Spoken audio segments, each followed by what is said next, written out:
بسم الله الرحمن الرحيم. السلام عليكم ورحمة الله تعالى وبركاته. الحمد لله كفى والصلاة والسلام على سيدنا المصطفى ما بعد. فقد قال الله تعالى في القرآن العظيم: أعوذ بالله من الشيطان الرجيم. بسم الله الرحمن الرحيم. إن الله لا يغير ما بقوم حتى يغيروا ما بأنفسهم. صدق الله العليم. وقال رسول الله صلى الله عليه وسلم: إنما الأعمال بالنيات وإنما لكل امرئ ما نوى. புகழ் அனைத்தும் ஏக இறைவன் அல்லாஹ் ஒருவனுக்கே உரித்தாகட்டும். அவனுடைய அன்பும் சாந்தியும் சமாதானமும் உலகத்தில் உள்ள அனைத்து மக்களின் மீதும் உண்டாகட்டும். ஆமீன். மாஷா அல்லாஹ், உங்களை சந்திச்சது பெரிய சந்தோஷம். அல்லாஹு தாலா நம்முடைய எண்ணங்களை, நம்முடைய செயல்களை, நம்முடைய அமல்களை, நம்முடைய தான தர்மங்களை அல்லாஹ் ஏற்றுக்கொள்ளணும், கபூல் செய்யணும்.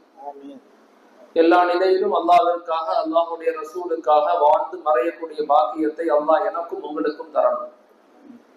இந்த உலகத்தில் வாழும்போது கண்மணி நாயகம் ஸல்லல்லாஹு அலைஹி வஸல்லம் அவர்களை கனவில் பார்க்கக்கூடிய பாக்கியத்தையும் அல்லாஹ் எனக்கும் உங்களுக்கும் தரணும்.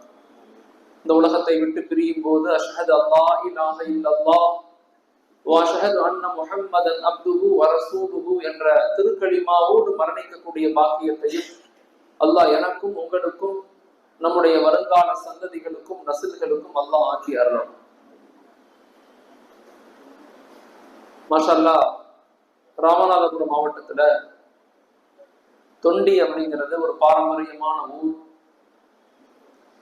பெரிய சீதேவிகள், பெரிய நல்ல மக்கள், பெரிய கொடையாளிகள், சிறந்த அறிஞர்கள் வாழ்ந்த ஒரு பகுதி. மாஷா அல்லாஹ், இந்த ஊரினுடைய வளர்ச்சிக்காக, இந்த ஊரினுடைய வருங்கால சந்ததிகளுடைய உருவாக்கம் எப்படி இருக்கணும், நம்முடைய சமுதாயம் எந்த மனநிலையில இன்னைக்கு இருக்கிறாங்க, அவங்களை எப்படி நம்ம மேம்படுத்தணும், ஒரு சமுதாய வளர்ச்சியில நம்முடைய பங்களிப்புகள் என்ன அப்படிங்கிறத பயான் நிகழ்வு மாதிரி இல்லாம ஒரு கருத்தியல் சார்ந்து, ஒரு ஐடியாலஜிக்கல் சார்ந்த ஒரு நிகழ்வாக இதை நம்ம பார்க்கிறோம். பயான்கள் நம்ம நிறைய கேட்கிறோம், நிறைய பயான்கள் கேட்டுக்கிட்டே இருக்கோம். குறிப்பாக இன்னைக்கு ஆன்லைன்ல நிறைய விஷயங்கள் வந்துகிட்டே தான் இருக்குது. ஆனா வாழ்க்கையில நாம அதை எப்படி அமல் செய்தோம், எதை இம்ப்ளிமெண்டேஷன் பண்ணோம், எதை நம்முடைய வாழ்க்கையில எதையாவது ஒரு விஷயத்தை எடுத்து நடந்து நம்முடைய குடும்பத்துல, நம்மிடத்துல, நம்முடைய மனைவி மக்களிடத்துல ஒரு பெரிய மாற்றம், ஒரு பெரிய வளர்ச்சி, பெரிய உருவாக்கம் ஏற்பட்டிருக்குதா அப்படிங்கிறத நம்மளே கேட்டுக்கணும். சோ இது ஒரு பயான் நிகழ்வாக நீங்க இதை விளங்காம, இது ஒரு கருத்தியல் சார்ந்த ஒரு சிந்தனை மாற்றம். இது எப்பயுமே ஒரு சமூகத்தை மேம்படுத்த முயற்சிக்கணும்னா முதலாவதாக நம்ம சமூகத்துக்கு மனநிலை மாற்றங்களை ஏற்படுத்தணும். வெறுமன செயல் திட்டங்களை நோக்கி நகராம மைண்ட் செட்டுகளை, மனிதனுடைய மனநிலையை மாற்றம் அடைவதை கொண்டுதான், சிந்தனை மாற்றங்கள் ஏற்படுவதை கொண்டுதான் சமூகத்தை நம்ம வளர்ச்சியின் பாதையில கொண்டு வர முடியும். சிந்தனை மாற்றங்கள் ஏற்படாம ஒரு சமூகத்தை வளர்ச்சியின் பாதையில நம்ம கொண்டு வர முடியாது. அதனால அந்த சிந்தனை மாற்றங்களுடைய வெளிப்பாடு தான் இது போன்ற நிகழ்வுகள், இது போன்ற கருத்தரங்கங்களுடைய காரணங்கள். மாஷா அல்லாஹ்.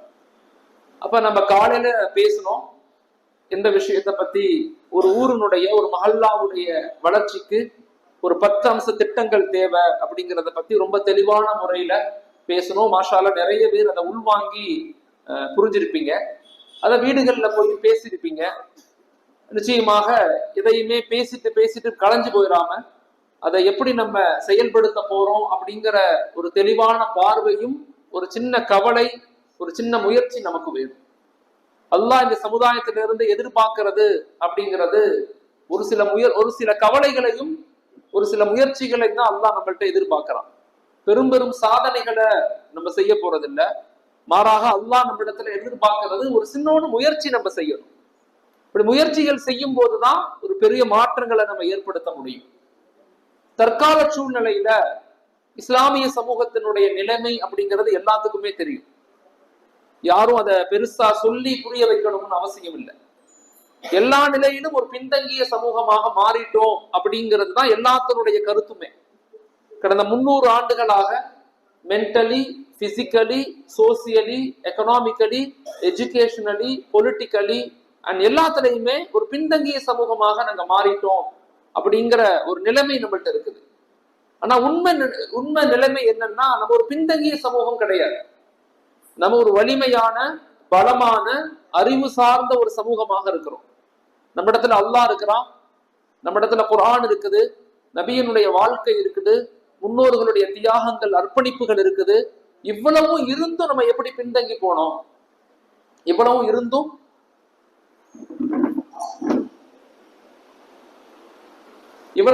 நம்ம எப்படி பின்தங்கி போனோம் அப்படிங்கறதுதான் இங்க மிக முக்கியமான ஒரு கேள்வி. அப்ப நம்முடைய ப்ராப்ளம் என்ன அப்படின்னா, எல்லாமே நம்மள்ட்ட இருந்தும் எதையுமே இம்ப்ளிமெண்ட் பண்ணல, எதையுமே ஒரு இலக்குகளோட நம்ம பயணிக்கல. நம்முடைய பலகீனத்தை நம்ம புரிஞ்சுக்கணும். முதலாவதாக, எந்த சமூகம் தன்னுடைய பலகீனத்தை, தன்னுடைய தோல்வியை அவர்களிடத்திலிருந்து தேடாமல் மற்றவர்களை குறை சொல்கிறதோ அந்த சமூகம் எழுச்சி பெற்றதாக வரலாறு கிடையாது. முதல்ல நம்முடைய பலகீனம் என்னங்கிறத நம்ம எல்லாரும் தெரிஞ்சுக்கணும். இந்த தெரிஞ்சுக்கும் போதுதான் நம்ம என்ன செய்யலாம் அப்படிங்கிறத நம்ம புரிஞ்சுக்க முடியும். அதை நோக்கி நம்ம நகர்ந்து போக முடியும். சோ இன்னைக்கு தற்கால சூழ்நிலையில குர்ஆன் நமக்கு ஒரு 5 உபதேசங்கள் செய்யும். இன்றைய கால சூழ்நிலையில இஸ்லாமிய சமூகத்திற்கு, ஏன்னா குர்ஆன் என்பது எல்லா காலத்திற்கும் பொருந்தக்கூடியது. அடுத்த ஒரு 1000 வருஷம் இந்த உலகம் இருக்குது அப்படின்னா, அந்த 1000 வருஷத்துக்கு பிறகும் என்ன நடக்கும், சமுதாயத்தினுடைய ப்ராப்ளத்துக்கான சொல்யூஷன் என்ன அப்படிங்கிறத குர்ஆன் சொல்லிக்கொண்டேதான் வரும். அதன் அடிப்படையில இன்னைக்கு தற்கால சூழ்நிலையில இஸ்லாமிய சமூகத்திற்கு அல்லாஹு தஆலா ஒரு உபதேசம் செய்வதாக இமாம்கள் சொல்லி கொடுக்கிறாங்க. 5 உபதேசங்கள். சூரத்துல் ஹூதுல 112வது ஆயத்திலிருந்து 117வது ஆயத்து வரைக்கும் இன்னைக்கு கால சூழ்நிலையில நான் இஸ்லாமிய சமூகம் என்பது, இஸ்லாமிய சமூகத்துக்கு ஏற்படுகின்ற அழுத்தங்களும் பிரச்சனைகளும் அது புதிதான ஒன்று கிடையாது. அது காலங்காலமாக நம்ம நிகழ்ந்து கொண்டுதான் இருக்கு. அது ஹஜரத் ஆதம் அலைஹிஸ்ஸலாம் உலகத்துக்கு வந்ததிலிருந்து கியாமத்து வரைக்கும் இஸ்லாமிய சமூகத்திற்கு ஏற்படுகின்ற அழுத்தங்களும் இறுக்கங்களும் சில குறைபாடுகளும் இருக்கத்தான் செய்யும். அந்த நிலையில இருக்கும்போது ஒரு சமூகம் எப்படி நடந்துக்கணும் அப்படிங்கிறத பத்தி சூரத்துல் ஹூத் மிக அழகாக நமக்கு ஒரு அட்வைஸ் பண்ணுது. அல்லாஹு தஆலா நமக்கு ஒரு உபதேசம் செய்யறான். 5 உபதேசங்கள் செய்யறான். முதலாவது உபதேசம் அல்லாஹ் என்ன சொல்றான்? ஃபஸ்தகீம், நீங்கள் உறுதியாக இருங்கள். என்ன நடந்தாலும் நீங்கள் உறுதியாக இருங்கள். எவ்வளவு பெரிய உலகமே நம்மளை எதிர்த்து வந்தாலும், இல்ல உலகத்தினுடைய நாடுகள்லாம் சேர்ந்து நம்மளை எதிர்த்து நின்னாலும், நாம உண்மையை சொல்லி நன்மையை ஏவி தீமையை தடுக்கக்கூடிய மக்களாக நம்ம இருக்கிறோம். அந்த விஷயத்துல உறுதியாக இருங்க. ஃபஸ்தகீம், என் மீது நம்பிக்கை வைங்க. அல்லாஹ் சொல்லுவோம், எந்த நிலையிலும் உறுதியை இழந்துடாதீங்க. லா தக்னது மின் ரஹ்மத்தில்லாஹ், ஒருபோதும் நான் உங்களை கைவிட்ட மாட்டேன். லா தக்னது மின் ரஹ்மத்தில்லாஹ், அல்லாஹ்வுடைய ரஹ்மத்திலிருந்து நிராசை அடைஞ்சிடாதீங்க. அல்லாஹ் மனித சமுதாயத்துக்கு எப்ப உதவி செய்வான் அப்படின்னு சொன்னா, அல்லாஹ் கடைசி நிலை வரை நம்மளை எதிர்பார்ப்பான்.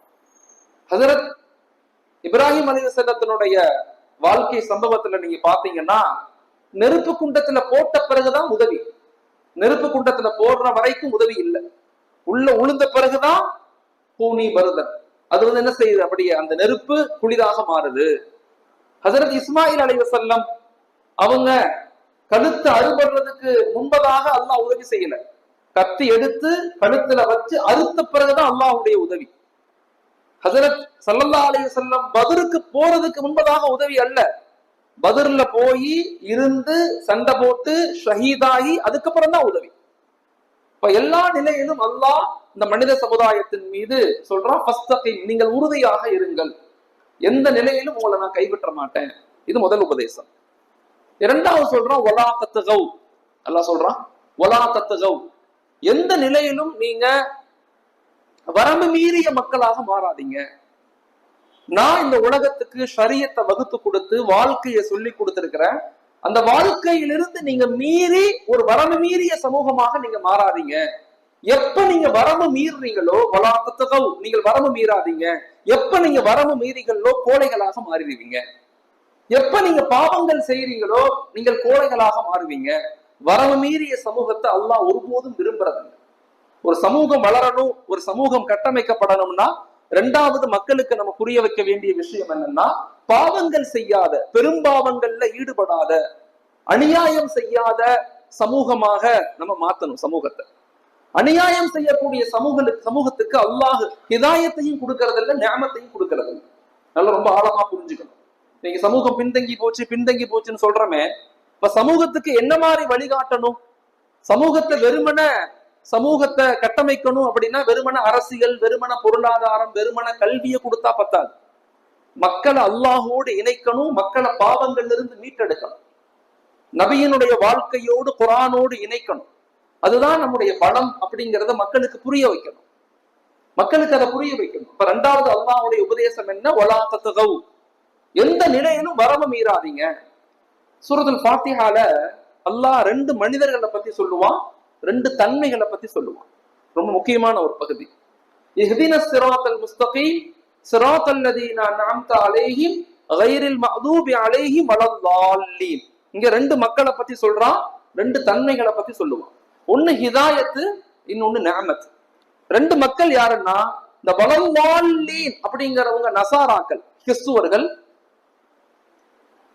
யஹ்தின ஸிராத்தல் முஸ்தகீம் ஸிராத்தல் லதீன அன்அம்த கைரில் மக்தூப், இந்த மக்லூப்ங்கிறவங்க யாருன்னா யஹூதிகள். ரொம்ப ஆழமா இதை புரிஞ்சுக்கணும். வரம்பு மீறாதீங்கிறதுக்கு இவ்வளவு விளக்கங்கள் இருக்கு. இந்த மக்லூப்னு இருக்காங்கல்ல, இவங்க யாருன்னா யஹூதியின மக்கள், யூதையின மக்கள். இவங்க அல்லாஹ் இவங்களிடத்திலிருந்து நுபுவத்தை ஏன் புடுங்கிட்டான்? 70,000 நபிமார்கள் அவங்களுடைய சமுதாயத்திலிருந்து வந்திருக்கிறாங்க. அவ்வளவு பெரிய கூட்டம் இருக்கு. அவர்களுக்கு செய்த நிஅமத்தை போல, அருளை போல உலக சமுதாயத்துக்கு யாருக்குமே அல்லாஹ் பண்ணலங்கிறான். அப்படிப்பட்ட ஒரு மக்கள், அவங்கள்ட்ட இந்த ஹிதாயத்தை எப்படி புடுங்கப்பட்டுச்சு? யஹூதியின மக்கள்கிட்ட இருந்து நுபுவத்துங்கிற அல்லாஹுடைய நுபுவத்தை புடுங்கி, பனு இஸ்ரவேல்கிட்ட இருந்து புடுங்கி அல்லாஹ் பனு இஸ்மாயில்கிட்ட கொடுத்துட்டான், அரபுகளுக்கு கொடுத்துட்டான். ஏன் கொடுத்தாங்கிறதுக்கு பெரிய விளக்கம் இருக்கு. அதுக்கு காரணம் மக்லூப், அவங்க வரம்பு மீறிய மக்களாக மாறிட்டாங்க. அவங்களுக்கு உண்மைகள் தெரியும். ஹஜரத் மூசா நபி நபிதான், தௌராத் வேதம் தான். ஹஜரத் ஈசா அலைஹிஸ்ஸலாம் நபிதான், அவர் இன்ஜீல் வேதம் தான். ஹஜரத் முஹம்மது ஸல்லல்லாஹு அலைஹி வஸல்லம் நபிதான், குர்ஆன் வேதம் தான். எல்லாமே தெரியும். எல்லாமே தெரிந்திருந்தும் அவங்க என்ன செஞ்சாங்க? வரம்பு மீறிய மக்களாக மாறினாங்க, வரம்பு மீறிட்டாங்க. எந்த அளவுன்னா, மூசா நபி அவங்க கடவுளா மாத்தி, உசைர் அலைஹிஸ்ஸலாத்தை இறைவனுடைய புள்ளன்னு சொல்லி, ஹஜரத் ஈசா நபிய புள்ளன்னு சொல்லி, தௌராத்துக்குள்ள எல்லா விதமான இடைசருகல்களை நுழைச்சு அந்த வேதத்தை வீணடிச்சு, ஜபூரை வீணடிச்சு, இன்ஜீல வீணடிச்சு, எல்லா வேதங்களையும் சீரழித்தது யஹூதியின மக்கள் தான். இது ஆய்வுகள் மிக முக்கியமானது. ஹிஸ்டரி ஆஃப் பனி இஸ்ரேல்ங்கிற வரலாறு எடுத்து பாத்தீங்கன்னா, இறைவனால் சபிக்கப்பட்ட மக்கள். எந்த அளவுக்கு இறைவனால் நேசிக்கப்பட்டாங்களோ அந்த அளவுக்கு சபிக்கப்பட்ட மக்கள். காரணம் என்ன?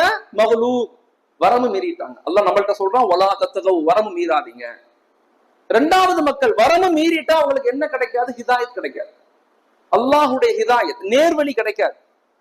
நம்ம நினைக்கலாம், இவ்வளவு படிச்சிருக்கிறாங்களே, இவ்வளவு நாலேஜ், ஆனா இப்படி வாழ்க்கையில சிலைகளை வணங்குறாங்க, இப்படி போயிட்டாங்களே அப்படின்னு நினைக்கலாம். காரணம் என்ன? வரம்பு மீறிய மக்கள். அவங்க வரம்பு மீறிட்டோம்னா நமக்கு ஒருபோதும் ஹிதாயத் கிடைக்காது, அல்லாஹுடைய உதவி கிடைக்காது.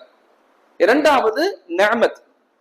இது யாருக்கு கிடைக்கலாம்? லால்லீன், இவங்க நசாராக்கள். இந்த நசாராக்கள் யாருன்னா, ஹஜரத் ஈசா நபியை கடவுள்னு சொல்றவங்க. கடவுள்னு எப்படி சொல்றாங்கன்னா, அறியாமையின் காரணமாக சொல்றாங்க. அறியாமையின் காரணமாக அவரை கடவுளா மாத்திட்டாங்க. முக்கடவுள் கொள்கை, பரிசுத்த ஆவி, அப்புறம் மாதா பிதா, அவங்க அப்புறம் அவங்களுடைய மகன், இப்படி கடவுளை கொண்டு வந்துட்டாங்க. இப்படி கொண்டு வந்ததின் காரணமாக இவங்களுக்கு அல்லாஹ் சொல்றான் லால்லின்னு சொல்றான். அப்ப அல்லாஹ் குர்ஆன்ல நம்மள்ட்ட 2வது உபதேசம் செய்யறான், வலா தத்கவ், எந்த நிலையிலும் வரம்பு மீறாதீங்க. மக்களிடத்துல 2வதாக அடிக்கடி நம்ம சொல்ல வேண்டிய விஷயம், வீடுகள்ல பேசும்போது, வீடுகள்ல மனைவி மக்கள்கிட்ட பேசும்போது எந்த நிலையிலும் வரம்பு மீறாம வாழ்க்கையை கொண்டு போக சொல்லுங்க. எது கிடைச்சாலும் அல்ஹம்துலில்லாஹ் சொல்லுங்க. குறிப்பாக நம்முடைய குடும்பங்களை நம்ம கூட இணைக்க கூடாது, அல்லாஹோட இணைக்கணும். நான் கஷ்டப்பட்டு சம்பாரிச்சு கொடுக்கிறேங்கிறத மனைவிட்டு சொல்லக்கூடாது. நான் கஷ்டப்பட்டு உனக்கு உழைச்சு கொடுக்கிறேன்னு சொல்லக்கூடாது. பொறாமைகளும் சண்டைகளும் தான் வரும். எப்ப அல்லாஹ் நமக்கு கொடுக்கறான், அல்லாஹ் நமக்கு உதவி செய்யறான், அல்லாஹ் நம் மீது ரஹ்மத் செய்யறான், அல்லாஹ்வுக்கு நன்றி செலுத்தணும் அப்படிங்கிற உணர்வுகளை, அப்படிங்கிற இணைப்புகளை நம்ம ஏற்படுத்தி கொடுத்தா குடும்பங்கள்ல சண்டையே வராது. எப்ப நம்மளை முற்படுத்தி மனைவியை முற்படுத்தி இப்படி முற்படுத்தி பேசும்போதுதான் ஈகோ அங்க ஏற்படுது. நம்மளால எதுவும் செய்ய முடியாது, நம்ம எல்லாம் ஒரு ஜஸ்ட் லைக் ஹியூமன்ஸ், மனம் சுமக்கக்கூடிய உடல், நம்ம எல்லாருமே மனம் சுமக்கக்கூடிய உடல். நான் மௌத்தா போனா என் பேரு ஹலீல் கிடையாது, நான் மௌத்தா போனா என் பேரு ஹலீல் கிடையாது, என் பேர் மையத். நான் மௌத்தானா என்ன செய்வாங்க, மையத்தை எப்ப எடுக்க போறீங்கன்னு தான் கேட்பாங்க, ஹலீலை எப்ப எடுக்க போறீங்கன்னு கேட்க மாட்டாங்க. வாழ்க்கை வெரி ஷார்ட். அதனால இன்னைக்கு சமூகத்துல நம்ம செய்ய வேண்டிய இரண்டாவது மிக முக்கியமான விஷயம் வலாத்தகவ், வரம்பு மீறாத சமூகமாக பார்த்துக்கணும். இன்னைக்கு சமூகத்தினுடைய மிகப்பெரிய பிரச்சனையாக அதை நான் பார்க்கிறேன். வரம்பு மீறிய மக்கள் அதிகரிக்கிறாங்க. வரம்பு மீறும் போது அல்லாஹுடைய உதவிகள், அல்லாஹுடைய நேர்வழிகள், அல்லாஹுடைய ரஷீதுக்கள் எதுவுமே கிடைக்காது. அல்லாஹ் பாதுகாக்கணும். அப்ப இரண்டாவது உபதேசம் நமக்கு என்ன சொல்றான், வலாத்தகவ். மூணாவதாக உபதேசம் செய்யறான் வலா தர்க்கனு. அல்லாஹுடைய மூணாவது உபதேசம் சமூக கட்டமைப்புக்கு, இன்னைக்கு சமூகம் கட்டமைக்கப்படணும்னா மூணாவது உபதேசம் என்ன செய்யறான், வலா தர்க்கனு. எந்த நிலையிலும் இந்த பாத்திலோன மக்களோடு இணைஞ்சு போகாதீங்க, தவறு செய்வங்களோடு இணைஞ்சு போகாதீங்க. இன்னைக்கு சமூகத்தினுடைய நிலைமை என்னன்னா, அடுத்த 10-20 வருஷத்துல நம்முடைய வருங்கால சந்ததிகள் இந்த உலகத்தினுடைய இன்பங்கள்ல மூழ்கடிக்கப்படுவாங்க, அல்லது இந்த உலகத்தினுடைய அதிகாரங்களுக்கு அடிமைகளாக மாற்றப்படுவாங்க. அல்லாஹ் பாதுகாக்கணும். அல்லாஹ் சொல்றான் வலா தர்க்கனு. எந்த நிலையிலும் பாத்திலுக்கு உட்பட்டு போகாதீங்க. உண்மையை உண்மைன்னு சொல்லுங்க, ஹக்க ஹக்குன்னு சொல்லுங்க, அதை நயமா சொல்லுங்க, புரிய வச்சு சொல்லுங்க, நிதானமாக சொல்லுங்க. நாங்க உண்மையை சொல்றோம்னு எல்லாத்தையும் உடைச்சிடாதீங்க, நிதானமாக மக்களுக்கு புரிய வைங்க. பாத்திலான மக்களோடு இணைந்து பயணிக்காதீங்க. வலா தர்க்கனு அல்லாஹ் சொல்றான். நாலாவது சொல்றான் வாக்கிமி ஸலாத், தொழுகையை நிலைநாட்டுங்க.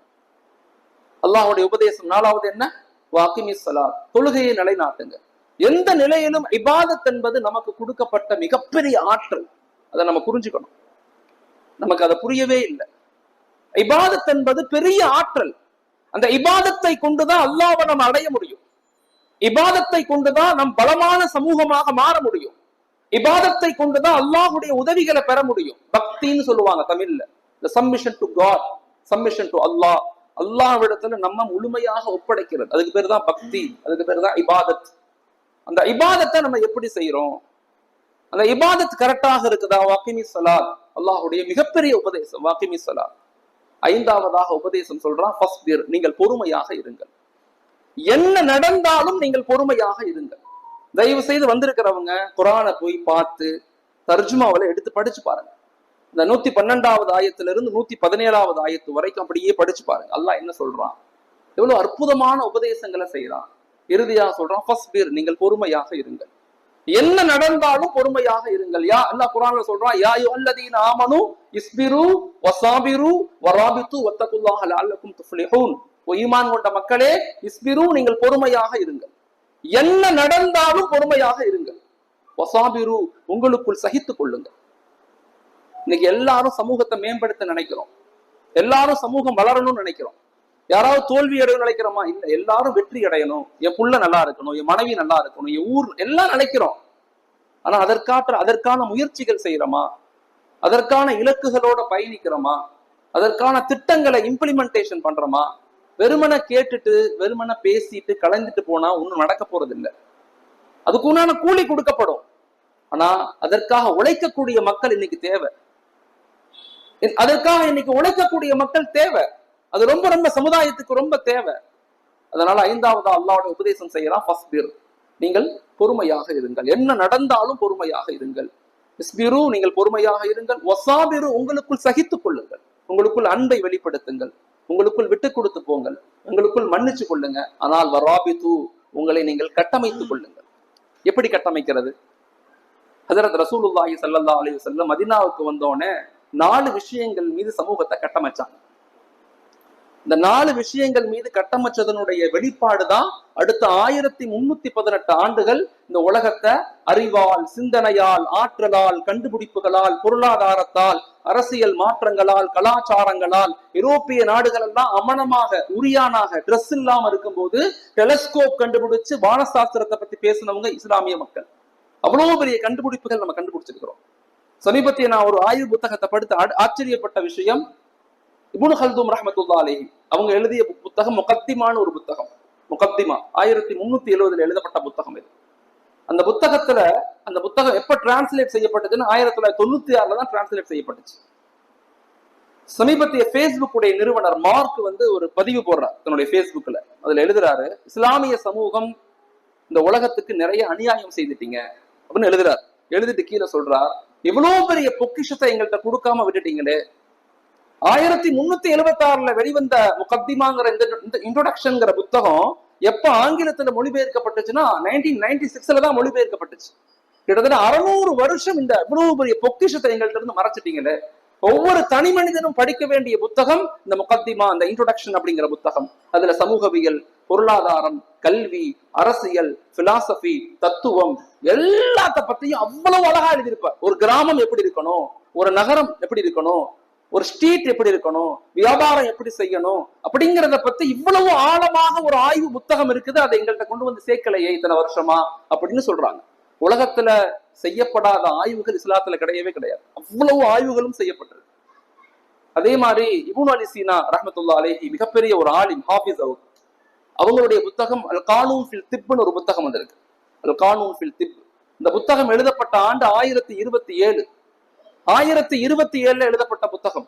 நான் சமீபத்துல அந்த புத்தகத்தை 10 பாகம், அந்த புத்தகம் ஒவ்வொரு புத்தகமா எடுத்து ஆய்வு செஞ்சு ஒரு கட்டுரை மாதிரி நான் எழுதி என்னுடைய வலைதளத்துல நான் போட்டுக்கிட்டே இருந்தேன், பிளாக்ல நான் போட்டுக்கிட்டே இருந்தேன். SRM யூனிவர்சிட்டில இருந்து பேசுறாங்க, இந்த புத்தகத்தை பத்தி எங்களுக்கு ஒரு சின்ன ரிவ்யூ ஒண்ணு கொடுங்க, இவ்வளவு விஷயங்கள் சொல்லப்பட்டது எங்களுக்கு ஆச்சரியமா இருக்குன்னு சொல்றாங்க.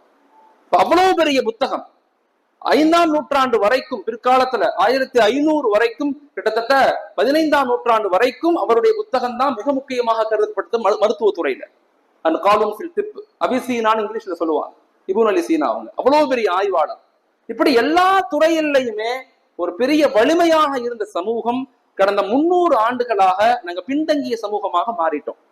ஏன் மாறிட்டோம்? காரணம் என்ன அப்படின்னு சொன்னா, இந்த உலகம் இருக்குதுல்ல, இந்த உலகம் 4 விஷயங்களை கொண்டுதான் இயங்குது. இந்த உலகம் எப்படி இயங்குதுன்னா 4 விஷயங்களை கொண்டுதான் இந்த உலகம் இயங்குது. ஒண்ணு ஆன்மீகம், இன்னொன்னு அரசியல், சமூகம், பொருளாதாரம், கல்வி. இந்த 4 விஷயங்களை கொண்டுதான் உலகம் இயங்கி கொண்டே இருக்கும். இதுல எதையாவது ஒண்ணுதான் தன்னை தலை நிமிர்த்தி வைக்கும். ஒண்ணு ஆன்மீகத்துல உச்சமா இருக்கும், அதுக்கடுத்து சமூக நிலை அரசியல்ல உச்சமா இருக்கும், அதுக்கப்புறம் பொருளாதாரம், அதுக்கப்புறம் கல்வி. இந்த 4 நிலைகள்லையுமே எந்த சமூகம் கான்சென்ட்ரேஷன் பண்ணி அந்த சமூகம் தன்னுடைய வருங்கால சந்ததிகளை சரியான பாதையில, சரியான உருவாக்கத்துல, ஆளுமையாக, கல்வியாளர்களாக உருவாக்குதோ அந்த சமூகம் மட்டும்தான் தன்னுடைய அடையாளங்களையும் கலாச்சாரங்களையும் வரலாறுகளையும் இந்த உலகத்துல மீத்து போய் நிக்க வைக்க முடியும். எந்த சமூகம் இதுல எதையாவது ஒன்ன விட்டுட்டா கூட நாங்க பலகீனம் அடைஞ்சு போயிருவோம் அப்படிங்கிறது யதார்த்தமான ஆய்வு. அப்ப கடந்த 300 வருஷமா நம்ம ஏன் பின்தங்கி போனோம்? இதெல்லாம் இங்க இருக்கிற நிறைய இளைஞர்கள் வந்திருக்கிறீங்க, தெரிஞ்சுக்கணும். இதை தெரிஞ்சுக்கிட்டா மட்டும்தான் உங்களால நெக்ஸ்ட் ஜெனரேஷனை உருவாக்க முடியும். அடுத்த சமுதாயம் எப்படி உருவாக்கப்படணும்? இப்ப ஏன் நாங்க பின்தங்கிட்டோம்? கல்வியில, பொருளாதாரத்துல, சமூக நிலை எல்லாத்துலயும் பின்தங்கி போயிட்டோமே, இனிமே எப்படி வளர்றது அப்படி யோசிக்க கூடாது. எங்கள்கிட்ட எல்லா விதமான ப்ளூ பிரிண்டும் இருக்கு. எங்கள்கிட்ட ஒண்ணுமே இல்லாம இல்லை. The most authenticated and organized religious only the Islam. இஸ்லாமிய மார்க்கம் தான் ஒரு முழுமையாக்கப்பட்ட மார்க்கம். 2வது, இது எல்லாத்துக்கும் ஆதாரபூர்வமான மார்க்கம். எப்படி சாப்பிடணும், எப்படி உட்காரணும், எல்லாத்துக்கும் இங்க ஆய்வு இருக்கு, எல்லாத்துக்கும் இங்க ஆதாரம் இருக்கு. அவ்வளவு பெரிய ஒரு மிகப்பெரிய வலிமை வாய்ந்த சமூகம். ஜார்ஜ் பெர்னார்ட்ஷா நீங்க கேள்விப்பட்டிருப்பீங்க, மிகப்பெரிய எழுத்தாளர், லண்டன்ல உள்ள, இங்கிலாந்துல உள்ள மிகப்பெரிய எழுத்தாளர். அவர் எழுத்து எப்படின்னா கிரிட்டிசிசம் பண்ணக்கூடியவர். யார் எல்லாத்த பத்தியும் கிரிட்டிசிசம் பண்ணி எழுதக்கூடியவர் தான் ஜார்ஜ் பெர்னார்ட்ஷா. அவரிடத்துல கேட்கப்பட்டுச்சு, எல்லாத்த பத்தியும் கிரிட்டிசிசம் பண்றீங்க, அதற்கு ரசூலுல்லாஹி ஸல்லல்லாஹு அலைஹி வஸல்லம் பத்தி நீங்க ஒண்ணுமே எழுதலையே அப்படின்னு கேட்கப்படும் போது அவர் சொன்னாரு, நான் அவரை பத்தி படிச்சேன். இப்படி படிக்கும் போது ஒரு இடத்துல ஒரு மனிதன் ஒண்ணுக்கு போனா எப்படி கழுவணும், எப்படி சுத்தம் செய்யணும்னு அவர் சொல்றார். அதுக்கு தனி பாபே இருக்கு, தனி பாடமே வச்சிருக்கிறார். எனக்கு ஆச்சரியமா இருக்கு. ஒரு தலைவர், ஒரு ஆன்மீகவாதி அல்லது ஒரு சமூக தலைவர், இப்படி உலகத்துல யாருமே எப்படி பாத்ரூம் போனா எப்படி கழுவணும்னு யாருமே சொல்லி கொடுத்ததில்லை. அதுக்கு முறை இருக்கு, இப்படிதான் கழுவணும், இப்படித்தான் செயல்படணும், இப்படித்தான் சுத்தமா இருக்கணும்னு சொல்லி. இப்பேற்பட்ட ஒரு ஆன்மீக தலைவரை என்னால குறை சொல்லி எழுத முடியாதுன்னு சொன்னார். அவ்வளவு பெரிய ஆளுமையான சமூகம் இஸ்லாமிய சமூகம். நம்ம எப்படி பின்தங்கி போனோம் அப்படின்னா, 1700க்கு பிறகு இந்தியாவை பொறுத்த வரையும் இல்ல, மொத்த உலகத்திலையுமே. நான் சுருக்கமா வரலாறுகளை சொல்றேன், ஏன்னா வரலாறுகள் ரொம்ப சுருக்கமா சொல்றேன், இது பெரிய பாடம், சுருக்கமா சொல்றேன். வரலாறுகளை படித்தவர்கள் மட்டும்தான் வரலாறை உண்டாக்கவும் முடியும், இருக்கிற வரலாறை பாதுகாக்கவும் முடியும். வரலாறு படிக்காத சமூகத்தினால் வரலாறை உண்டாக்கவும் முடியாது, இருக்கிற வரலாறை பாதுகாக்கவும் முடியாது. வரலாறுகள் அப்படிங்கிறது 4 பகுதிகளாக குர்ஆன் பிரிக்குது. வரலாறுகளை நம்ம எப்படி மிஸ் ஆனோம்னு சொல்றேன் உங்களுக்கு, எங்க மிஸ் பண்ணோம் அப்படின்னா, வரலாறுகளை குர்ஆன் 4 பகுதிகளா பிரிக்குது. முதல் பகுதி அப்படிங்கிறது தி ஆரிஜின் ஆஃப் யூனிவர்ஸ், இந்த உலகம் எப்படி படைக்கப்பட்டதுன்னு சொல்லும் குர்ஆன். உலகம் எப்படி படைக்கப்பட்டுச்சு, மனிதன் எப்படி படைக்கப்பட்டான், மலக்குகள் எப்படி வந்தாங்க, ஜின்கள் எப்படி வந்துச்சு, வானம், பூமி, நீர், நிலம், காற்று, மண், ஆகாயம் இதெல்லாம் எப்படி வந்துச்சு, காரணத்தா ரத்தக்கன் ஃபத்தக்கன் ஆகுமா, இந்த காஸ்மாலஜி தியரின்னு சொல்லுவாங்க, இந்த பிக் பேங் தியரின்னு சொல்லி. இதை பத்தி குர்ஆன் மிக அழகா சொல்லும். இது முதல் பகுதி வரலாற்றுல. இது நமக்கு தெரியவே தெரியாது, படைப்பினுடைய ரகசியம் நமக்கு தெரியறது இல்லை. ஆனா குர்ஆனும் ஹதீஸும் மிக ஆழமாக இதை பத்தி பேசுது. அப்ப முதல் நிலையில நம்ம பின்தங்கிட்டோம். என்ன, எதுக்கு நம்ம இந்த உலகத்துக்கு வந்தோங்கிற காரணமே நமக்கு தெரியாது. எதுக்கு படைக்கப்பட்டோம் தெரியாது, எதுக்காக முஸ்லிமா இருக்கிறோம் தெரியாது, நம்முடைய கடமை என்ன தெரியாது, எதை நோக்கி மக்களை உருவாக்கணும் தெரியாது. நம்ம எப்படி வலிமையான சமூகத்தை உருவாக்க முடியும்? யோசிச்சு பாருங்க, எப்படி வலிமையான சமூகத்தை உருவாக்க முடியும்? உருவாக்க முடியாது. எல்லாமே நம்மள்ட்ட இருக்குது, எதுவுமே நமக்கு தெரியாது. இஸ்லாம் கூறக்கூடிய 2வது வரலாற்று பகுதிங்கிறது நபிமார்களுடைய வரலாறு. ஹஜரத் ஆதம் அலைஹிஸ்ஸலாத்திலிருந்து ஹஜரத் ரசூலுல்லாஹி ஸல்லல்லாஹு அலைஹி வஸல்லம் 1,20,000 நபிமார்கள் அல்லாஹ் உலகத்துக்கு அனுப்பியிருக்கான். எதுக்கு அனுப்பியிருக்கான்? என்னைக்காவது யோசிச்சிருக்கிறோமா? எல்லா நபிமா, இத்தனை ஈசா நபி வந்தாங்க, மூசா நபி வந்தாங்க, இப்ராஹிம் எல்லாம் சொல்றாங்க. குர்ஆன் சொல்லக்கூடிய 25 நபிமார்கள். இது அல்லாம ஆய்வுகள் நமக்கு சொல்றது 1,20,000 நபிமார்கள் வந்தாங்க உலகத்துக்கு. என்ன சொன்னாங்க? இவங்கெல்லாம் எதுக்கு வந்தாங்க? அப்படின்னா, காலைல கூட நான் சொன்னேன், 4 விஷயங்களை நிலைநாட்டத்தான் வந்தாங்க. இந்த உலகத்துல 4 விஷயங்களை நிலைநாட்ட வந்தாங்க. ஒன்று வஹதானியத், ஏக இறை கடவுள், இறைவன் ஒருவன் தான். இஸ்லாம் என்பது மதம் கிடையாது, இஸ்லாம் என்பது ஒரு வாழ்க்கை வழிமுறை. இப்படித்தான் வாழணுங்கிற சொல்லக்கூடிய முறை. அதுல முதல் பகுதியே வஹதானியத்து தான். உன்னை படைத்தவன் ஒருவன் இருக்கிறான், குல் ஹுவல்லாஹு அஹத். இதை எல்லா நபிமார்களும் சொன்னாங்க. 2வது ரிசாலத், அந்தந்த நபிமார்களுக்கு அல்லாஹ் சில வேதங்களை கொடுத்தான், கைடன்ஸ் கொடுத்தான். சில நபிமார்களுக்கு வேதமா கொடுத்தான், சில நபிமார்களுக்கு சுஹுஃப்களா கொடுத்தான், ஏடுகளா கொடுத்தான். யாராருக்கு என்னென்ன கொடுத்தான் அப்படிங்கறத நம்ம தெரிஞ்சுக்கணும். இந்த வேதம் என்ன சொன்னுச்சு அப்படின்னா ஷரியத். இந்த உலகத்துல 3வது எல்லா நபிமார்களும் சொன்னது ஷரியத். இந்த உலக வாழ்க்கை எப்படி வாழணும், வாழ்க்கையின் நோக்கம் என்ன, நம்ம எல்லாரும் ஒண்ணு புரிஞ்சுக்கணும். இந்த உலக வாழ்க்கை நம்ம நினைக்கிற மாதிரி இது ஒரு சமுதாய பிரச்சனையோ, அரசியல் பிரச்சனையோ, ஜூஸுக்கும் முஸ்லிம்களுக்கு உள்ள பிரச்சனையோ, இல்ல கிறிஸ்துவர்களுக்கும் அரபு நாடுகளுக்கும் உள்ள பிரச்சனையோ கிடையாது. இந்த சமுதாயத்தினுடைய, இந்த உலகத்தினுடைய பிரச்சனைங்கிறது மனித இனத்திற்கும் ஷைத்தானியத்திற்கும் உண்டான போராட்ட களம். இது மனித இனத்திற்கும் ஷைத்தானியத்திற்கும் உண்டான போராட்ட களம். குர்ஆன்ல அல்லாஹ் இதை சொல்றான். ஷைத்தான் ஹஜரத் ஆதம் நபியை படைக்கப்பட்ட பிறகு சொன்ன வார்த்தை, நான் சபிக்கப்பட்டதுக்கு காரணம் ஹஜரத் ஆதம் நபி, அவரையும் அவருடைய இனத்தையும் அவருடைய சந்ததிகளையும் நரகத்துக்கு நான் அனுப்பாம நான் ஓயவே மாட்டேன்னு சொல்லி வந்திருக்கிறான். இந்த உலக வாழ்க்கையினுடைய நோக்கம் நம்ம நினைக்கிற மாதிரி இது குடும்ப பிரச்சனை, அரசியல் பிரச்சனை, ஜனநாயக பிரச்சனை, இது யுத்தம், சாப்பாட்டுக்கு வழி இல்லை, சண்டை, அதல்ல. இது மனித இனத்திற்கும் ஷைத்தானியத்திற்கும் உண்டான போராட்ட களம். இந்த போராட்ட களத்துல நம்ம ஜெயிக்கணும் அப்படின்னா மனித இனத்தை அல்லாஹோடு இணைப்பதை கொண்டு மட்டும்தான் ஜெயிக்க முடியும். அதுக்கு எல்லா சூழ்ச்சி இருக்கோ எல்லா சூழ்ச்சியும் அவன் பண்ணிட்டான். அதனால நம்மளால உண்மையை பேசவும் முடியாது. அந்த அளவுக்கு நம்ம பலகீனப்பட்ட சமூகமாக நம்மளை மாத்திக்கிட்டு இருக்கான். இப்ப எல்லா நபிமார்களும் இதான் சொன்னாங்க. இதை புரிஞ்சு, இது 2வது வரலாறு. 3வது ஹஜரத் நபி ஸல்லல்லாஹு அலைஹி வஸல்லம் காலத்துல இருந்து 1600 இருந்து இப்ப 2024 இப்படி 4 பகுதிகளாக குர்ஆன் வரலாறுகளை அழகா பிரிச்சு சொல்லும். இப்ப இதை நம்ம எல்லாரும் தெரிஞ்சுக்கிறதுக்கு நம்ம முயற்சி செய்யணும். அப்ப இன்னைக்கு காலகட்டத்துல சமூகத்துல நம்ம பின்தங்கி போனதனுடைய காரணம் என்ன அப்படின்னா, வளர்ச்சிங்கிறது 4 விஷயங்களை கொண்டு செஞ்சாங்க. மதீனாவுக்கு வந்தோடனே 4 நிலைகள் நம்ம வளர்ச்சி அடையணும்னு பேசணும். ஒன்று ஆன்மீக வளர்ச்சி, 2வது சமூக வளர்ச்சி, 3வது பொருளாதார வளர்ச்சி, 4வது கல்வி வளர்ச்சி. இந்த 4 நிலையிலும் வளர்ச்சி அடையணும். இங்க என்ன பிரச்சனை ஆயிடுச்சுன்னா, ஆன்மீகத்துக்குள்ள போனவங்க சமூகத்தை பத்தி கேர் பண்ணல. கடந்த 300 வருஷமா நாங்க பின்தங்கி போனதனுடைய காரணம் என்ன அப்படின்னா, எல்லாமே நம்மள்ட்ட இருக்குது. குர்ஆன் இருக்கு, நபியினுடைய வாழ்க்கை இருக்கு, ஹதீஸ் இருக்கு, துவாக்கள் கேட்டா அல்லாஹ் கபூல் செய்யறான், எல்லாம் இருந்து நம்ம ஏன் பின்தங்கி போயிட்டோம்? ஏன் பலகீனப்பட்டுட்டோம்? ஏன் அடுத்த லெவல் நம்ம டெவலப் பண்ணி போக முடியல? ஏன் நம்முடைய இளைஞர்கள் கஷ்டப்படுறாங்க, அந்த மிகப்பெரிய மோசமான நிலைக்கு தள்ளப்படுறாங்க, பெண்கள் கலாச்சார மாற்றத்துக்குள்ள மாட்டிக்கிறாங்க, ஏன் குடும்பங்களுக்குள்ள சண்டை இணைப்பு ஏற்படல அப்படின்னு காரணம் என்னன்னா, நம்ம எதையாவது ஒன்ன புடிச்சுக்கிட்டு அதை நோக்கி நகர்ந்துகிட்டு இருக்கோம். அதுல இருந்து கொஞ்சம் வெளியாகணும். இஸ்லாமிய மார்க்கம் என்பது 4 நிலையிலும் கட்டமைக்கப்பட்டது. அல் வஸ்து பில் கைர், நடுநிலையான ஒரு மார்க்கம் இஸ்லாமிய மார்க்கம். அப்ப நம்முடைய முன்னோர்கள் ரொம்ப அற்புதமாக வகுத்து கொடுத்த மார்க்கத்தை கடந்த 300 வருஷமாக ஏதோ ஒரு நிலையில பலகீனப்பட்டுட்டோம். நம்ம இந்த இவங்கதான் அவங்கதான் சொல்ல முடியாது, ஏதோ நிலையில. அது காரணம் என்ன? ஆன்மீகத்துக்குள்ள போனவங்க சமூகத்தை பத்தி பெருசா யோசிக்கல. சமூகத்துக்குள்ள போனவங்க அரசியல் செய்யணும், இயக்கங்கள் ஆரம்பிக்கணும், அரசியல்ல ஈடுபடணும், அரசியல்ல இருந்தாதான் மாற்றங்கள் நிகழும் அப்படின்னு உள்ளுக்குள்ள போனவங்க தப்பு கிடையாது. உள்ள போனவங்க ஆன்மீகத்தின் மீதோ பொருளாதார கட்டமைப்பின் மீதோ கவனம் செலுத்தல. பொருளாதாரம் சம்பாதிக்கணும்னு போறவங்க, நிறைய வியாபாரம் செய்யணும், நிறைய சம்பாதிக்கணும் அப்படின்னு போனவங்க பிள்ளைங்களை படிக்க வைக்கல. பிள்ளைங்களை படிக்க வைக்கல. ஒரு 30 வருஷத்துக்கு முன்னாடி யோசிச்சு பாருங்க. எங்க குடும்பத்திலே நான் சொல்லுவேன், எங்க குடும்பத்திலே, எங்க ஃபேமிலியில எனக்கு கிட்டத்தட்ட 9 மாமாக்கள். எனக்கு நிறைய பெரிய பெரிய வியாபாரம் செஞ்சாங்க, மளிகை கடை வச்சாங்க, பெருசு பெருசா பண்ணாங்க, பெரிய பெரிய வியாபாரங்கள் செஞ்சாங்க, சொத்துக்கள் வாங்கினாங்க, நிறைய சொத்துக்கள் தோட்டங்கள் எல்லாம் வாங்கி வச்சிருந்தாங்க. நான் பிள்ளைங்களை பள்ளிக்கூடத்துக்கு அனுப்பல, பிள்ளைங்களை படிக்க வைக்கல. அதனுடைய விளைவு என்னன்னா, இன்னைக்கு அவங்க பிள்ளைங்கள்லாம் பிரியாணி கடை வச்சிருக்கிறாங்க, கடையில வேலை செய்யறாங்க. காரணம் என்ன? நல்லா இருக்கும் போதே அவங்களுடைய சமுதாயத்தை நல்லபடியில உருவாக்கணும். நசுக்கப்பட்ட பிறகு உருவாக்க முடியாது. அப்ப சமூகத்துல ஈடுபட்டவங்க பொருளாதாரத்தை கண்டுக்கல. பொருளாதாரத்துல ஈடுபட்டவங்க சம்பாதிக்கணும்னு போனவங்க பிள்ளைங்களை சரியான முறையில, நேர்மையான முறையில, ஒழுக்கமான முறையில வளர்க்கல.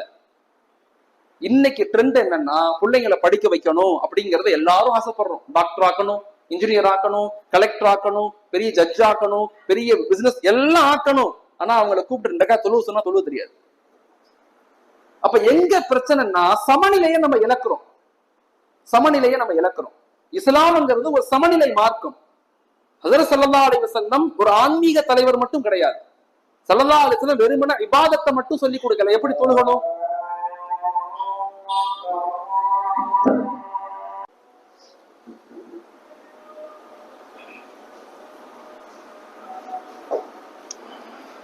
இப்ப நம்முடைய இன்றைய கால சூழ்நிலையில நாம வருங்கால சமூகத்தை கட்டமைச்சு கொண்டு போகணும்னா, நம்ம 4 நிலைகளையும் வளர்ச்சி பெற்ற சமூகத்தை நம்ம உருவாக்கணும்.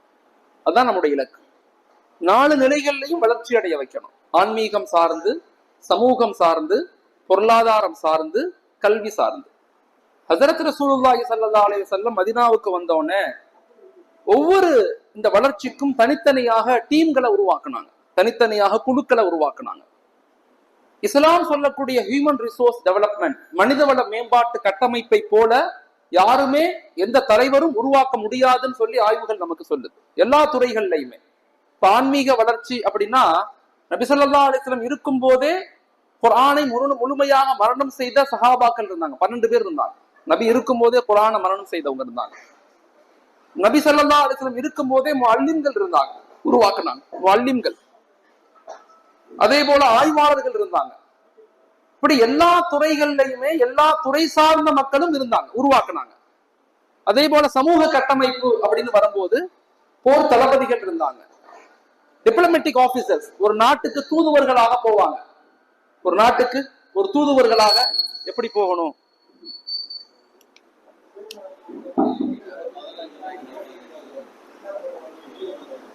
விடுங்க விடுங்க விடுங்க விடுங்க.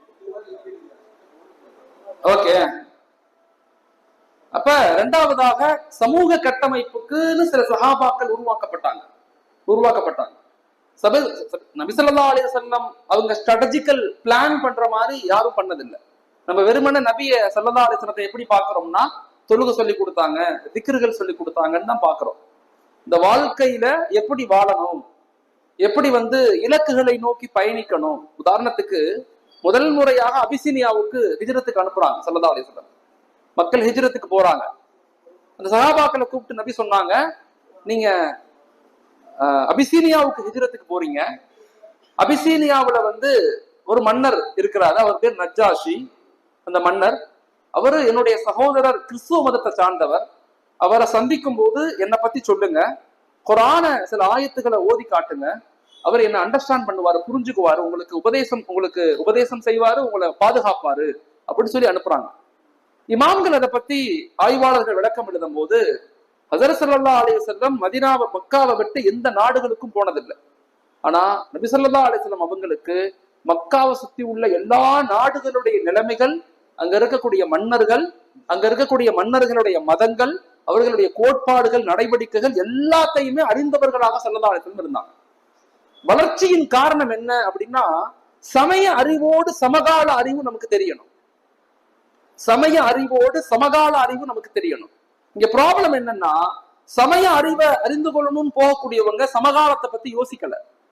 சமகால அறிவு தான் முக்கியம்னு போனவங்க 2 ரக்காத் தொழுவ சொன்னா, குர்ஆன் எடுத்து படிக்க சொன்னா தெரியாது. பெரிய ஜட்ஜா இருப்பார், பெரிய பிசினஸ் மேன், பெரிய கல்வியாளர், டபுள் PhD முடிச்சிருப்பாரு. கூப்பிட்டு கொஞ்ச நேரம் குர்ஆன் ஓதுங்க, 2 ரக்காத் தொழுங்க, உங்க அத்தா வஃபாத் ஆயிட்டாரு, அவருக்கு ஜனாசா தொழுவீங்கன்னா தொழு வைக்க தெரியாது. அப்ப இந்த படிப்பு என்பது வெறுமன சமகால அறிவை வச்சு ஒண்ணும் செய்ய முடியாது. அதுல சமய அறிவு இருக்கணும், ரிலீஜியஸ் நாலேஜ் இருக்கணும். எப்ப அந்த நாலேஜ் ஒரு மனிதனுக்கு கிடைக்குதோ அவன் தான் முழுமை பெற்றவனாக மாறும். அதுதான் ஹஸரத் ஸல்லல்லாஹு அலைஹி வஸல்லம் மிக ஆழமாக சஹாபாக்களை உருவாக்குனாங்க. சமூக கட்டமைப்பை மிக ஆழமாக உருவாக்குனாங்க. 3வது பகுதி பொருளாதார வளர்ச்சி. பொருளாதாரத்தை நபி ஸல்லல்லாஹு அலைஹி வஸல்லம் சொன்னதை போல யாரும் சொல்ல முடியாது. Financial plan, Islamic banking system இருக்குது. உலகத்துல இன்னைக்கு பெரிய தலை சிறந்த ஒரு நிறுவனம் அது இஸ்லாமிக் பேங்கிங். எல்லாத்துக்கும் சொல்யூஷன் இருக்குது, எல்லாத்துக்கும் தீர்வு இஸ்லாம் சொல்லுது. அதை எப்படி செய்யணும்னு சொல்லி கொடுக்குது. இஸ்லாம் சொல்லக்கூடிய பொருளாதார கட்டமைப்புங்கிறது சுரண்டுதல் கூடாது. இஸ்லாத்துல டிஸ்கிரிமினேஷன் கூடாது, சுரண்டக்கூடாது.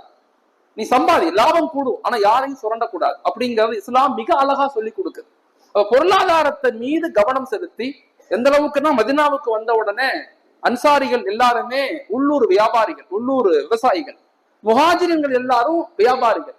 இந்த முஹாஜிரின்களையும் அன்சாரிகளையும் ஸல்லல்லாஹு அலைஹி வஸல்லம் இணைக்கிறாங்க.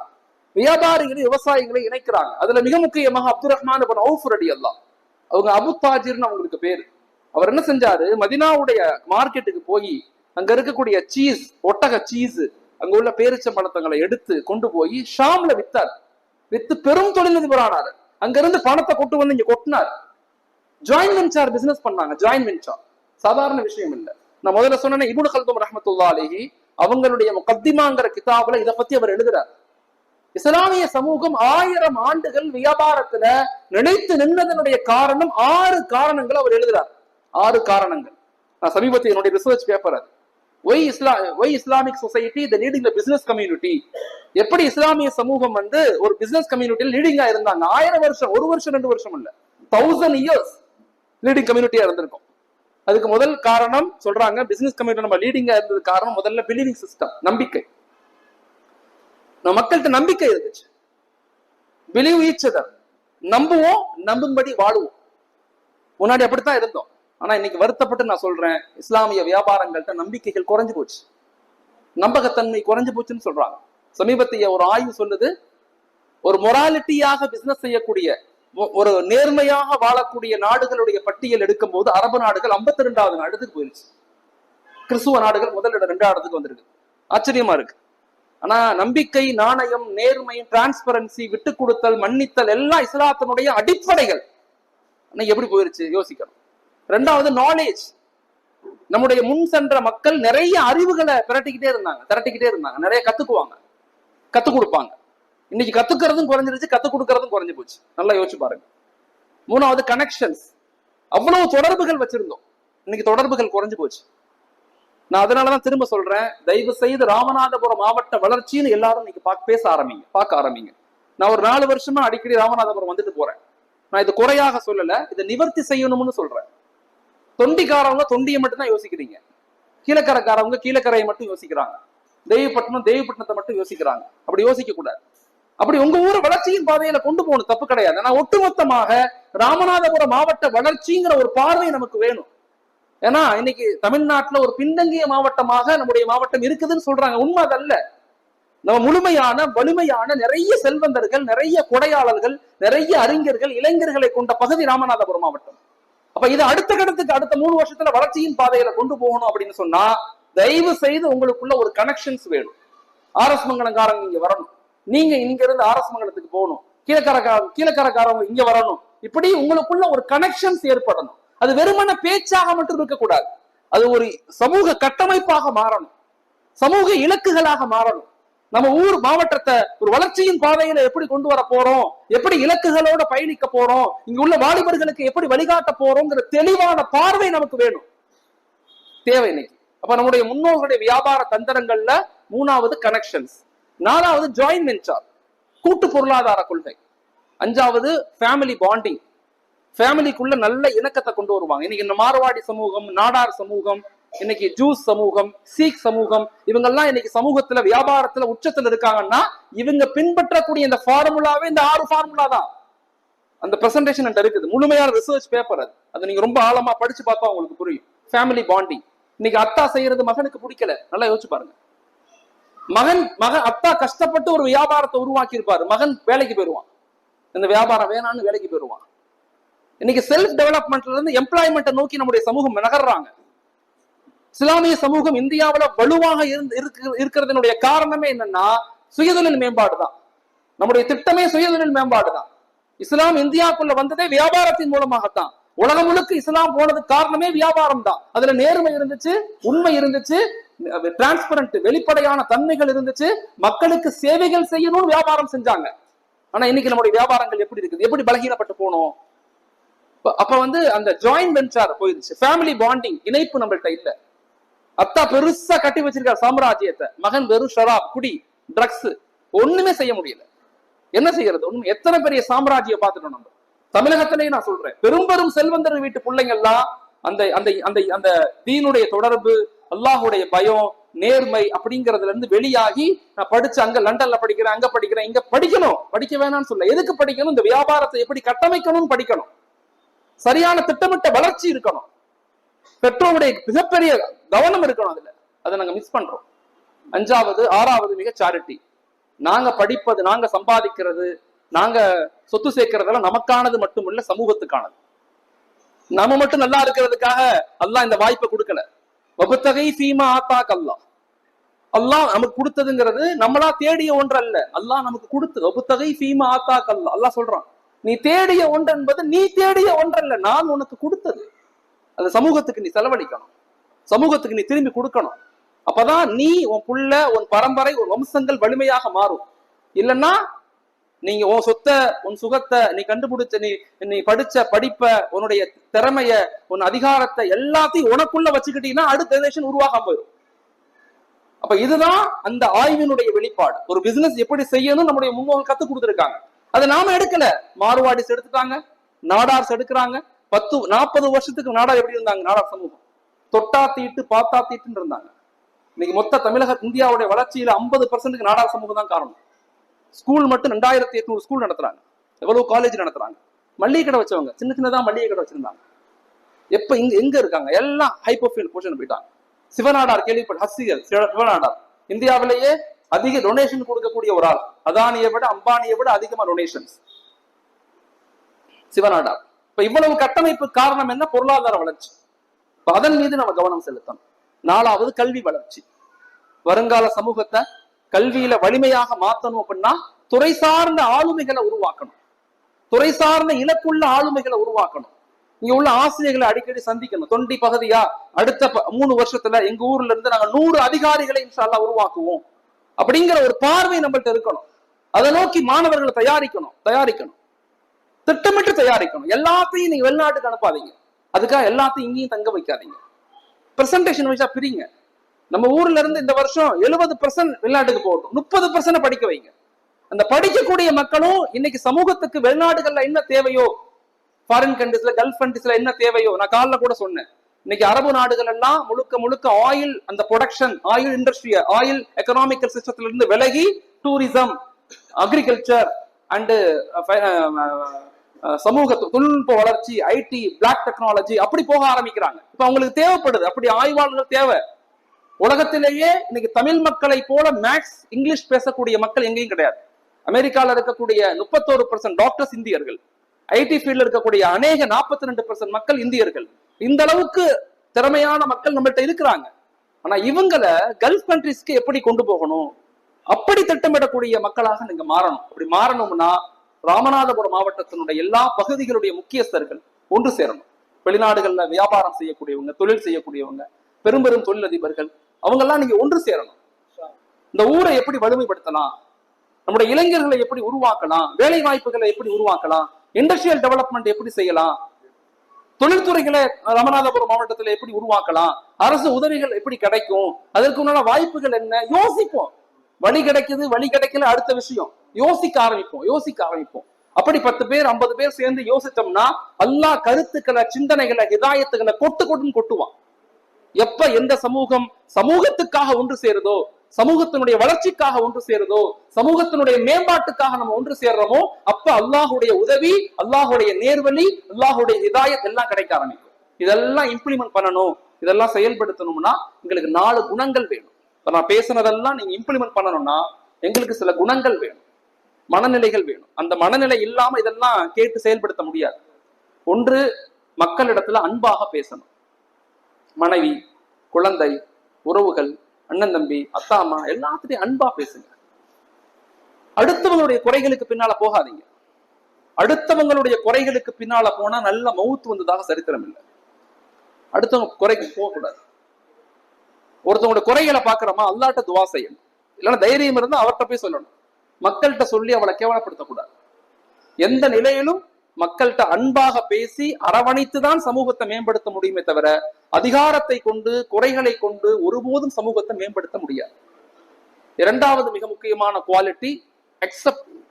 வாழ்க்கையை ஏற்றுக்கொள்ளுங்க. நமக்கு என்ன வாழ்க்கை கிடைச்சிருக்கோ அது சிறந்த வாழ்க்கை.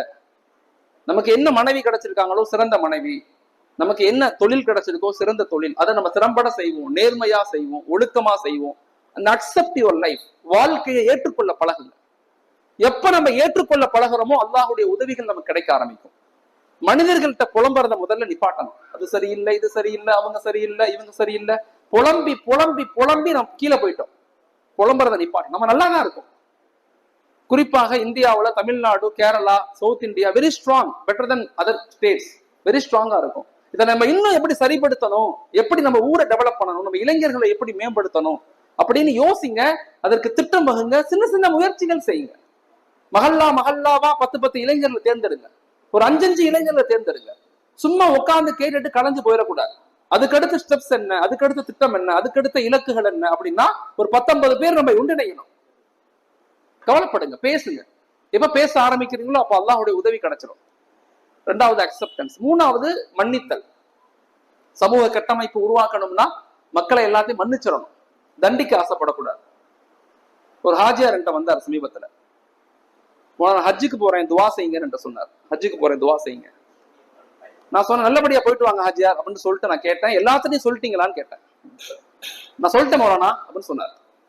நான் திரும்பி கேட்டேன், நல்லா யோசிச்சு பாருங்க ஹாஜியார், எல்லாம் சொல்லிட்டீங்களா? எல்லாத்தையும் சொல்லிட்டேன், தங்கச்சிட்ட மட்டும் சொல்லலன்னு சொன்னார். தங்கச்சிட்ட சொல்லல. நான் கேட்டேன், ஏன் ஹாஜியார்? அவன சண்டை 16 வருஷம் சண்டை, எனக்கும் என் தங்கச்சி குடும்பத்துக்கும் சண்டை, பேச மாட்டோம். நான் சொன்னேன் தயவு செய்து சொல்லிட்டு போங்க ஹாஜியார். ரத்த சொந்தத்துல பெண் ரத்த சொந்தம் மிக முக்கியமானது. ரத்த சொந்தத்துல பெண் ரத்த சொந்தத்தை தயவு செய்து பாதுகாத்துக் கொள்ளுங்க. தயவு செய்து சின்ன சின்ன சந்தோஷப்படுத்துங்க, அவங்கள மகிழ்ச்சியா வச்சுக்கணும். என்னதான் வீட்டுக்காரு வைரத்தோடு வாங்கி கொடுத்தாலும் அண்ணன் ஒரே ஒரு பென்சில் வாங்கி கொடுப்பார் வீட்டுக்கு வந்து, மகளுக்கு, தங்கச்சி மகளுக்கு ஒரு பென்சில் வாங்கி கொடுப்பார். அன்னைக்கு இரவு முழுக்க அவன் தங்கச்சி அவன் வீட்டுக்கார தூங்க கூடாது. அண்ணன் பென்சில் வாங்கி வந்துட்டாரு, அவ்வளவு பெரிய அழகான பென்சில் தெரியுமா அப்படின்னு பேசுவான். ரத்த பந்தம் மிக முக்கியமானது, அதுவும் பெண் ரத்த சொந்தம் மிக முக்கியமானது. அதனால என்ன செய்யணும், பெண் ரத்தத்தை சேர்ந்து வாழணும். நான் சொன்னேன், இல்ல ஹாஜியார் தயவு சொல்லிட்டு போங்க. இல்ல போனா சண்டை வந்துடும், பெரிய சண்டை வந்துடும். நான் சொன்னேன் இல்ல தயவு செய்து சொல்லிட்டு வாங்க. அவர் போனார். அடுத்த நாள் வந்தார் ஹாஜியார், லொஹூர் தொழுகையில. 60 வயசு இருக்கும். அவர் கட்டி பிடிச்சி ஓன்னு அழுகிறார். நான் கேட்டேன், ஏன் ஹாஜியார் அழுகுறீங்க? போனா நீங்க சொன்ன மாதிரி என் தங்கச்சி வீட்டுக்கு போனேன், என் தங்கச்சி வீட்டு கதவை தட்டினேன், என் தங்கச்சி கதவை திறந்த பிறகு என்னை கட்டி பிடிச்சி ஓன்னு அழுதுச்சு மோனா. என் தங்கச்சி சொன்னுச்சு என்கிட்ட, அண்ணே நீங்க என்னைக்கு ஹஜ்ஜுக்கு போறீங்கன்னு கேள்விப்பட்டனோ அன்னையில இருந்து இன்ன வரைக்கும் நான் துவா செய்யறேன், யா அல்லாஹ் என் அண்ணனை என் கூட சேர்த்து வச்சிரு, என் பாவங்களை மன்னிச்சிரு, எங்க அண்ணனுடைய பாவங்களை மன்னிச்சிரு, எங்க அண்ணனை வீட்டுக்கு வரவை. நான் அழுது துவா செஞ்சேன், அல்லாஹ் என் துவாவை கபூல் செஞ்சுட்டான், அதனால நான் அழுகிறேன்னு சொன்னுச்சு. நான் எல்லாரும் சேர்ந்து உட்கார்ந்து சாப்பிட்டோம். போனா இப்ப நிம்மதியா நான் ஹஜ்ஜுக்கு போறேன், இப்படியே நான் மௌத்தா போனாலும் பரவாயில்லன்னு சொன்னார். வாழ்க்கையில எல்லாத்தையும் மன்னிச்சிடுங்க. எல்லாரும் நல்லவங்க தான், யாரும் உலகத்துல கெட்டவங்க எல்லாம் கிடையாது. சூழ்நிலைகளும் சில ஆசைகளும் தான் மனிதனை கெட்டதின் பக்கம் எடுத்துட்டு போகுது. மக்களை மன்னிச்சிருங்க, மாஷா அல்லாஹ், அல்லாஹ் அவங்களை மன்னிக்கக்கூடியவனாக இருக்கிறான். எப்ப நாங்க மனிதர்களை மன்னிக்கிறோமோ அல்லாஹ் நம்மளை மன்னிக்கக்கூடியவனாக இருக்கிறான். இறுதியாக எல்லா நிலையிலும் சமூக சிந்தனையோடு இருங்க. நான் நல்லா இருந்தா போதும், என் மகன் வெளிநாட்டுக்கு போயிட்டான், நான் நல்லா இருக்கேன், வீடு கட்டிட்டேன், கார் வாங்கிட்டேன், ஜாலியா இருக்கேன், அந்த நிலையிலிருந்து கொஞ்சம் வெளிவாங்க. சமூகம் ரொம்ப பலகீனத்தில் இருக்கிறோம். நிறைய ஏழைகள் கஷ்டப்படுறாங்க, இல்லாத மக்கள் கஷ்டப்படுறாங்க, தீனை விட்டு வெளியே போறாங்க, குழப்பங்கள் பிரச்சனைகள் சமூகத்துல அதிகரிக்குது.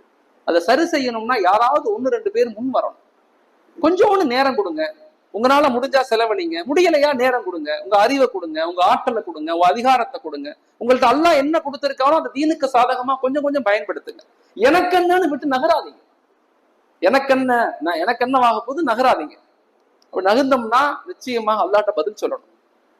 எல்லாத்துக்கும் இங்க பொறுப்பு இருக்கு. எனக்கும் பொறுப்பு இருக்கு, உங்களுக்கும் பொறுப்பு இருக்கு. அல்லாஹ் நம்ம எல்லாத்தையும் கபூல் செய்யட்டும். இந்த ஊர் மக்கள் அல்லாஹ் பொருந்தி கொள்ளட்டும். இங்க உள்ள இளைஞர்கள் அல்லாஹ் பொருந்தி கொள்ளட்டும். தீனோடு வாழ்ந்து தீனோடு மௌத்தாகக்கூடிய மக்களாக அல்லாஹ் என்னையும் உங்களையும் நம்முடைய வருங்கால சந்ததிகளையும் ஆக்கி. அஸ்ஸலாமு அலைக்கும் வரஹ்மத்துல்லாஹி வபரகாத்துஹு.